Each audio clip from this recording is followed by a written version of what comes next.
여러분, 정말이지 믿을 수 없는 일이 벌어졌습니다. 이게 정말 아시아의 음식 문화란 말입니까? 이 말은 서울의 심장부, 노량진 수산시장의 한복판에서 78세의 전 미슐랭 가이드 편집장 피에르 지로 씨가 내뱉은 첫마디였습니다. 파리의 콧대 높은 3스타 레스토랑 셰프들보다 더 진지한 눈빛으로 말이죠. 대서양에서 발생한 기상 관측 사상 최대 규모의 허리케인으로 인해 유럽의 모든 공항이 폐쇄된 긴박한 상황. 프랑스 미식계의 정점에 선 12명의 평론가들이 뉴욕 국제 박람회에서 돌아오던 중 안전을 확보하기 위해 대한민국 인천국제공항에 비상 착륙하게 된 사건을 알고 계십니까? 평생 프랑스 요리만이 세계 최고의 미식이라 믿어 의심치 않았던 프랑스 미식계의 거장들. 그들이 한국 땅을 받고 단 한 입의 음식으로 말을 잃어버린 사연. 기내식 비빔밥에서 시작된 충격은 셰프들의 신기에 가까운 칼질을 목격하며 경이로움으로 변했고 식당에서 느낀 한국 고유의 정성을 통해 완성되었습니다. 50년 동안 전 세계의 요리를 평가해왔지만 이토록 완벽하고 위생적이며 깊이 있는 음식 문화는 본 적이 없다. 프랑스는 마땅히 한국을 배워야 한다. 르꼬르동 블루 파리 본교의 전 교장 피에르 미쇼 씨의 이 한마디는 프랑스 미식계 전체를 뒤흔들었습니다. 도대체 그들은 서울에서 무엇을 보았을까요? 프랑스 요리의 우아함만이 최고라 믿었던 그들이 왜 한국의 음식 문화를 극찬하게 되었을까요? 지금부터 그들의 72시간을 밀착 수행했던 국제요리 전문 기자 김지연의 생생한 증언을 들어보겠습니다. 본격적인 이야기에 앞서 좋아요와 구독을 눌러주시면 더 흥미로운 한국의 이야기를 전해드리는 데 큰 힘이 됩니다. 본문 김지연 기자의 내레이션. 안녕하세요. 지난 18년간 한국과 프랑스를 오가며 국제요리 전문 기자로 활동하고 있는 김지연입니다. 저는 파리 국립고등요리학교를 졸업하고 미슐랭 본사에서 근무한 경험이 있어 두 나라의 미식 문화를 누구보다 깊이 이해하고 있다는 자부심이 있습니다. 작년 11월 저는 통역 겸 수행 기자 자격으로 뉴욕 국제요리 박람회에 참가했습니다. 이 박람회는 프랑스 미식계의 최고 권위자들을 심사위원으로 초빙했죠. 미슐랭 가이드 전 편집장 피에르 지로 씨 78세, 보르도 와인 기사단 단장 자크 베르나르 씨 70세, 그리고 에스코피에 협회 회장 등 총 12명의 미식 거장들. 평균 연령 71세가 넘는 이분들은 프랑스 미식계의 살아있는 전설이자 지난 반세기 동안 전 세계의 요리를 평가하며 별의 숫자를 결정해 온 절대적인 권위자들입니다. 11월 15일 오후 3시, 우리는 뉴욕 JFK 공항에서 대한항공 비행기에 탑승해 파리로 향했습니다. 5일간의 박람회를 성공적으로 마치고 모두들 미국 요리의 발전에 대해 토론하고 있었죠. 하지만 이륙 3시간 후 기장님의 긴급 안내 방송이 흘러나왔습니다. 대서양 상공에서 관측 사상 최대 규모의 허리케인 안젤루스가 시속 250km의 강풍을 동반한 채 유럽 전역을 강타하고 있다는 것이었습니다. 파리, 런던, 프랑크푸르트 등 유럽의 주요 허브 공항이 전면 폐쇄되었습니다. 기내는 순식간에 침묵에 휩싸였습니다. 산전수전 다 겪은 미식계의 거장들도 갑작스러운 일정 변경에 당혹감을 감추지 못했습니다. 특히 지로 씨는 다음 날 파리에서 중요한 미슐랭 편집 회의가 예정되어 있어 표정이 매우 심각했죠. 기장님은 이어 가장 안전하고 시설이 완벽하게 갖춰진 대한민국 인천국제공항으로 목적지를 변경한다고 발표했습니다. 반응은 복잡 미묘했습니다. 삼성, 현대, BTS, 오징어 게임 등 한국의 이름은 알고 있었지만 음식 문화에 대해서는 여전히 프랑스 요리에 비하면 한참 뒤떨어진 아류라는 선입견을 품고 있는 분들이 대부분이었으니까요. 소피 마르탱 여사는 걱정스러운 표정으로 제게 물었습니다. 김 기자, 한국의 미식이라고 부를 만한 것이 있나요? 앙드레 모롯이 또한 한숨을 쉬며 거들었습니다. 파리의 저렴한 비스트로 정도의 수준만 되어도 감지덕지해야겠군요. 하지만 운명의 전환점은 기내식 서비스와 함께 찾아왔습니다. 이날의 메뉴는 대한항공이 자랑하는 한식 정찬 코스였습니다. 가장 먼저 서빙된 것은 백자처럼 고운 그릇에 담긴 전체 요리, 구절판을 응용한 쌈 요리였습니다. 얇게 부친 밀전병 위에 8가지 색색의 재료가 정갈하게 놓여 있었고 곁들여진 겨자 소스는 은은한 향을 풍겼습니다. 지로 씨는 조심스럽게 쌈을 싸서 입에 넣었습니다. 순간 그의 표정이 놀라움으로 바뀌었습니다. 이게 도대체 무슨 요리인가? 지로 씨가 제게 물었습니다. 저는 이것이 한국 궁중 요리의 전체이며 오방색의 조화를 중시하는 음식이라고 설명했습니다. 그는 감탄하며 말했습니다. 재료 각각의 식감이 살아있으면서도 입안에서 완벽한 조화를 이루는군. 소스의 톡 쏘는 맛이 식욕을 돋우는 방식이 프랑스의 앙트레 ENTI 못지않아. 이어서 메인 요리로 전주 비빔밥과 맑게 끓여낸 소고기 뭇국이 나왔습니다. 형형색색의 나물이 밥 위에 꽃처럼 피어난 비빔밥의 자태에 평론가들은 시선을 떼지 못했습니다. 마르셀 르블랑 씨는 소고기 뭇국을 한 숟가락 뜨더니 눈을 크게 떴습니다. 이 투명한 국물에서 나는 깊고 복합적인 맛은 도대체 뭐지? 프랑스의 콩소메 시오에네소엠과는 차원이 달라. 훨씬 더 온화하고 깊은 영혼이 느껴지는 맛이야. 앙드레 모로시는 비빔밥을 맛보고 잠시 침묵하더니 입을 열었습니다. 버터나 크림을 전혀 쓰지 않았는데도 이렇게 풍부하고 고상한 맛이 나다니. 이건 기적에 가깝소. 채소 하나하나의 향이 살아있으면서도 고추장이라는 소스로 하나가 되는군. 마지막 디저트는 한국의 전통 과자인 개성약과와 시원한 수정과였습니다. 계피향과 곶감의 달콤함이 어우러진 수정과를 맛본 와인 기사단장 자크 베르나르 씨는 감탄했습니다. 이 스파이시한 향과 달콤함의 밸런스는 마치 최상급 빈티지 와인의 피니시를 연상케 하는군요. 아시아에 이런 수준 높은 디저트 문화가 있을 줄은 상상도 못했습니다. 기내식이 끝나자 한국을 바라보는 그들의 눈빛은 완전히 달라져 있었습니다. 지로 씨는 혼잣말처럼 중얼거렸습니다. 어쩌면 우리가 한국의 음식 문화를 너무 과소평가했는지도 모르겠군.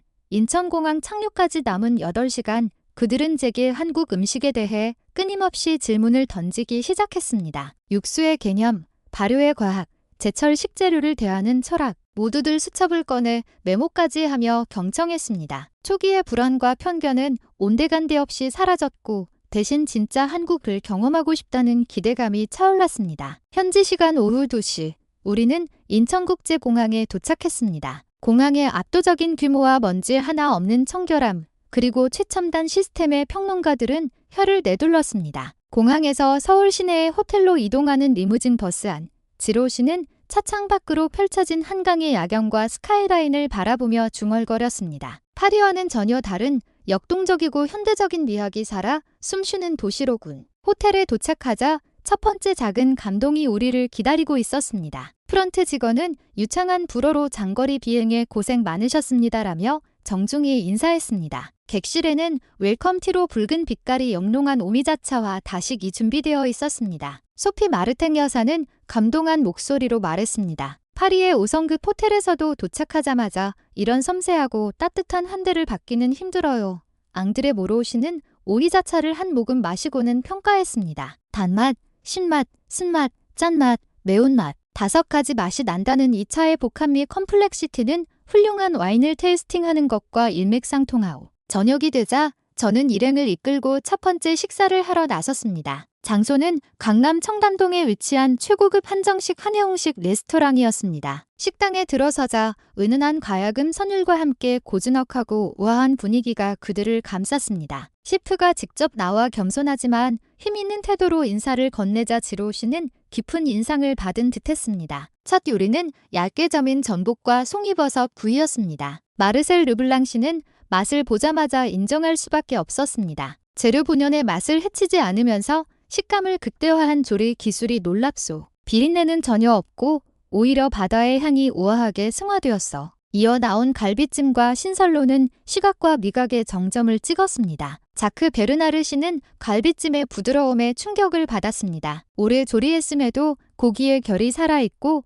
이 간장 베이스의 소스는 프랑스의 그 어떤 브레이징 요리보다 깊은 풍미를 낸다네. 신설로의 화려한 색감과 식탁들 위에서 끓어오르는 모습에 모두의 감탄사가 터져나왔습니다. 이것은 요리가 아니라 예술이군. 식사의 마무리는 숭늉이었습니다. 겉보기엔 그저 밥을 끓인 물 같았지만 그 고소한 뒷맛이 입안을 깔끔하게 정리해주자 모두가 놀라워했습니다. 식사를 마치고 자크 베르나르 씨는 진심 어린 경의를 표했습니다. 50년 동안 프랑스 요리만이 최고라 믿고 살아왔네. 하지만 오늘 나는 완전히 새로운 미식의 세계를 발견했어. 식당을 나서는 그들의 표정은 완전히 바뀌어 있었습니다. 한국 도착 불과 6시간 만에 프랑스 요리에 대한 절대적인 우월감이 흔들리기 시작한 것입니다. 지로 씨는 나지막이 말했습니다. 우리는 한국의 음식 문화를 완전히 오해하고 있었어. 이건 단순한 요리가 아니야. 철학이고 예술이며 미식의 극치일세. 이튿날 새벽, 아직 어둠이 채 가시지 않은 시각. 저는 일행과 함께 노량진 수산시장으로 향했습니다. 시장에 들어서자마자 활기 넘치는 에너지와 압도적인 수의 살아있는 생선들이 우리를 맞이했습니다. 필립 카니의 국장은 입을 다물지 못했습니다. 파리의 랑지스 렁기스 도매시장에서도 이런 생동감과 위생적인 관리는 본 적이 없소. 수조의 물이 이렇게 깨끗하다니. 우리는 상인들이 생선을 손질하는 모습을 가까이서 지켜보았습니다. 펄떡이는 생선을 순식간에 제압하여 횟감으로 만들어내는 그들의 신들린 칼솜씨에 평론가들은 경악했습니다. 생명에 대한 경이마저 느껴지는 숙련된 기술이었습니다. 즉석에서 썰어낸 화려회를 맛본 그들은 그 쫄깃한 식감과 씹을수록 배어나오는 단맛의 찬사를 멈추지 않았습니다. 점심에는 100년 전통의 한옥이 보존된 곰탕 전문점으로 안내했습니다. 맑으면서도 진한 국물, 그리고 곁들여진 깍두기. 마르셀 르블랑 씨는 곰탕 국물을 한 입 먹고는 눈시울을 붉혔습니다. 단순해 보이지만 이 한 그릇에 얼마나 많은 시간과 정성이 들어갔는지 알겠소. 영혼을 위로하는 맛이야. 오후에는 그들의 요청으로 명동의 유명한 명동교자 스타일의 칼국수와 만두 가게를 찾았습니다. 주방이 들여다보이는 유리 너머로 셰프들이 하나하나 정성껏 만두를 빚는 모습을 보며 클로드 듀퐁 교수는 감탄했습니다. 저 빠른 손놀림 속에서도 모양이 흐트러지지 않는군. 한국인들의 직업윤리 워크 애식과 장인 정신이 이 작은 만두 하나에도 깃들어 있어. 가격과 상관없이 모든 요리사가 프로의 자부심을 가지고 일하는 모습에 그들은 큰 감명을 받았습니다. 둘째 날 저녁, 우리는 한국의 밤 문화를 경험하기 위해 치킨K의 프라이드 치킨 전문점으로 향했습니다. 과 튀겨나온 양념치킨과 프라이드 치킨을 맛본 자크 베르나르 씨는 눈이 휘둥그레졌습니다. 이 크리스피한 튀김옷과 촉촉한 속살의 대비는 완벽해. 게다가 기름에 튀겼는데도 전혀 느끼하지 않고 소스와의 조화가 환상적이군. 맥주와 함께하니 금상첨화야. 그런데 셋째 날 아침 예기치 못한 일이 발생했습니다. 자크 베르나르 씨가 아침 식사 후 급체 증상을 보이며 복통을 호소한 것입니다. 우리는 즉시 119에 신고했습니다. 구급차는 신고 5분 만에 호텔 로비에 도착했습니다. 이렇게 빠를 수가. 모두가 놀랐지만 병원에서의 대응은 더욱 감동적이었습니다. 외국인 환자를 위한 통역 서비스, 의료진의 신속하고 친절한 처치, 그리고 최첨단 의료 장비. 베르나르 씨는 다행히 가벼운 급성 위염이었고 안정을 취하면 되는 상태였습니다. 하지만 가장 큰 충격은 바로 병원 식사였습니다. 베르나르 씨를 위해 제공된 것은 따뜻한 전복죽이었습니다. 정갈하게 차려진 죽상을 본 일행은 믿을 수 없다는 반응이었습니다. 이게 환자식이라고요? 파리의 레스토랑 메뉴라고 해도 믿겠어요.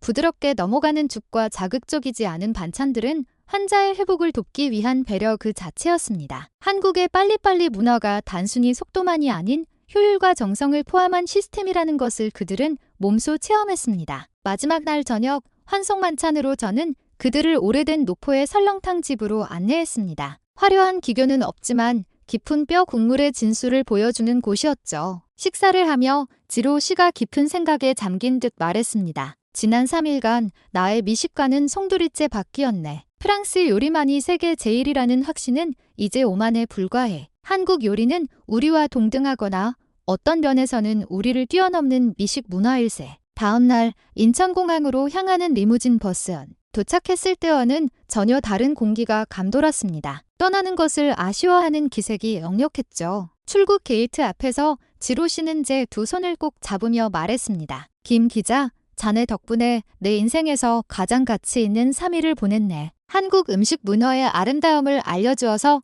정말 고맙네. 그들이 프랑스로 돌아가고 일주일도 채 지나지 않아 프랑스 언론은 대서특필했습니다. 전 미슐랭 가이드 편집장, 한국을 극찬하다 이런 헤드라인이 신문의 일면을 장식했습니다. 지로 씨는 트비 토크쇼에 출연해 이렇게 말했습니다. 한국 요리는 단순한 음식이 아닙니다. 자연과 인간을 연결하는 철학이며 기다림의 미학입니다. 프랑스 미식계는 큰 충격을 받아야 합니다. 앙드레 모로시의 제안으로 파리의 유서 깊은 리츠 호텔에는 정통 한국 요리 팝업 레스토랑이 열렸고 예약조차 할 수 없는 명소가 되었습니다. 가장 큰 변화는 미슐랭 가이드 본부에서 일어났습니다. 한국 레스토랑에 대한 평가 기준을 재검토하게 된 것이죠. 그리고 1년 후 저는 또 한 번 놀라운 소식을 들었습니다. 지로 씨를 포함한 12명의 미식 평론가들이 이번에는 비상 착륙이 아닌 2주간의 공식 한국 미식 연수를 기획하여 다시 한국을 방문하겠다는 것이었습니다. 인천공항 입국장에서 그들을 다시 맞이했을 때